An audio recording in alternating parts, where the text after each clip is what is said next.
मुंबईमध्ये आमची महाविकास आघाडीची झाली आणि पवारसाहेबांची तब्येती थोडीशी बरी नाही असं मला कळलेलं होतं.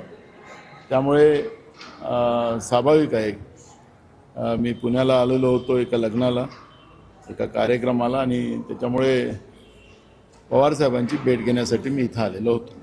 नेमकी काय राजकीय चर्चा झाली का? कारण का स्थानिक स्वराज्य संस्थेच्या निवडणुका आगामी काळामध्ये होत आहेत, त्या अनुषंगाने महाविकास आघाडी म्हणून एकत्र लढलं पाहिजे की नाही, ह्या ज्या चर्चा सुरू असताना त्याबद्दल काही चर्चा झाल्या का? सध्या माननीय कोर्टाचं जे तारीख पे तारीख चाललेली आहे, आज माननीय कोर्टामध्ये तारीख होती 22 तारीख आहे. ओबीसीच्या आरक्षणाच्या बाबतची तारीख होती.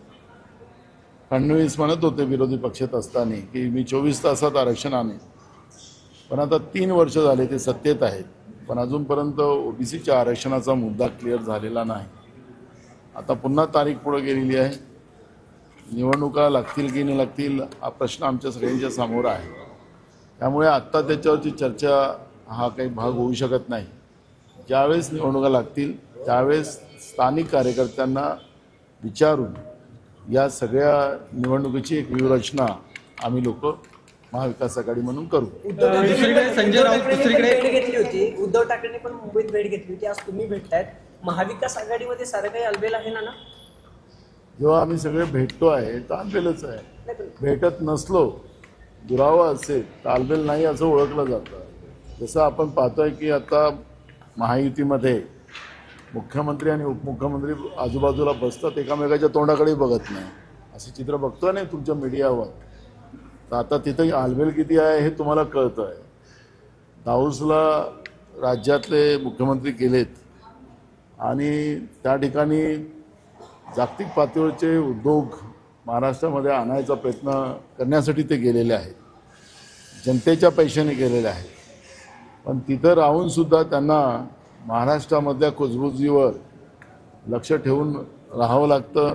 नाशिक आणि रायगडच्या 2 पालकमंत्र्यावर स्थगिती द्यावी लागते आणि राज्याचा उपमुख्यमंत्री एक आपल्या गावात एक कुठं आहे मला माहिती नाही. त्यामुळे काय परिस्थिती महाराष्ट्रातल्या सरकारमध्ये आहे. गेला 1 महिना उलटून झालेला आहे सरकार बनून, पण खातेवाटप झालेलं नाही. मग खातेवाटप झालं तर मग आता पालकमंत्री नाही, पालकमंत्री झालं तर त्याच्यातही स्थगिती आलेली आहे. त्याच्यामध्ये सहपालकमंत्री हे एक नवीन पद पुन्हा या कुजबुजीमध्ये या माहितीला निर्माण करावं लागलेली आहे. मलाई कशी खाता येईल हेच या सरकारचं उद्देश आहे असं दिसतं. जनतेची काळजी नाही असं असलेलं हे सरकार आज महाराष्ट्रामध्ये बसलेलं आहे.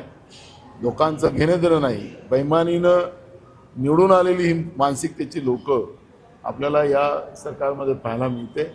65% गुन्हेगार मंत्री या सरकारमध्ये आहेत आणि त्याचाच परिणाम की त्यांच्याच पक्षाचे आमदार, सत्ता पक्षातले आमदार त्यांच्या मंत्र्यांवर आरोप करताना आपल्याला पाहायला मिळते आहे. काल एक मंत्र्यांनी तर अजून चमत्कार केला की 4% कमिशन भ्रष्टाचार हे तर कॉमन आहे. म्हणजे सांगायचं तात्पर्य आहे की भ्रष्टाचारालाही शिक्कामोर्तब राज्यातलं सरकार आता करायला निघालेलं आहे. आणि म्हणून त्या मंत्र्यांच्या वक्तव्यावर राज्याचे मुख्यमंत्री आता काय करतात याच्यावर आमचं लक्ष लागलेलं आहे. तुम्ही म्हणाले महायुतीमध्ये आलबेल नाहीये, दिसतंय ना. पक्षातले आमदार आता तिकडे जातील अशा पद्धतीची चर्चा आहे. उदय सामंत सुद्धा म्हटले 10 आमदार. मी म्हणालो की बैमानीनं डाका टाकून मतावर हे लोक आलेले आहेत. जे लोकांची मानसिकताच ही आहे की दुसऱ्याचे आमदार विकत घेणं, दुसऱ्याची घरं फोडणं, ते या सरकारची मानसिकता तीच आहे. त्याला नाविन्य काय? ज्यावेळेस ह्या घटना होतील त्यावेळेस आपण त्याचं उत्तर देऊ. पण आज महाराष्ट्र वाऱ्यावर सोडून मलाई आणि लूटपाट करणारे हे सरकार महाराष्ट्रात बसलेलं आहे. शेतकरी मोठ्या प्रमाणात आत्महत्या करतात. शेतकऱ्यांच्या पिकाच्या शेतीच्या मालाला भाव मिळाला नाही. अजूनपर्यंत सोयाबीनचे केंद्र स्वतःच मुख्यमंत्र्यांनी सांगितलं की 31 जानेवारीपर्यंत सोयाबीन खरेदी केंद्र आम्ही चालू ठेवू. हे केंद्र चालू नाही आहेत, बंद आहे. धान खरेदी केंद्र तशीच आहेत. कापसाचे सुद्धा तोच हाल आहे. कांदा उत्पादक शेतकऱ्यांचा तोच हाल आहे. जे धान्य घेतलं त्याचा अजून पैसे साध्या शेतकऱ्याला मिळाले नाहीत. पीक विमा पद्धतीचा काय घोडा आहे तो आपण पाहतो आहे. बेरोजगारांचे प्रश्न महाराष्ट्रामध्ये मोठ्या प्रमाणात आहे, गरिबांचे प्रश्न मोठ्या प्रमाणात वाढलेले आहेत, महागाईचे प्रश्न वाढलेले आहेत, रेती माफियांचा सुळसुळाट महाराष्ट्रामध्ये चाललेला आहे, कायदा सुव्यवस्था राहिलेला नाही. ज्याप्रमाणे अक्षय शिंदेच्या प्रकरणामध्ये सुप्रीम कोर्टाने यांची कान उघडणी केलेली आहे त्याचे धागेदोरे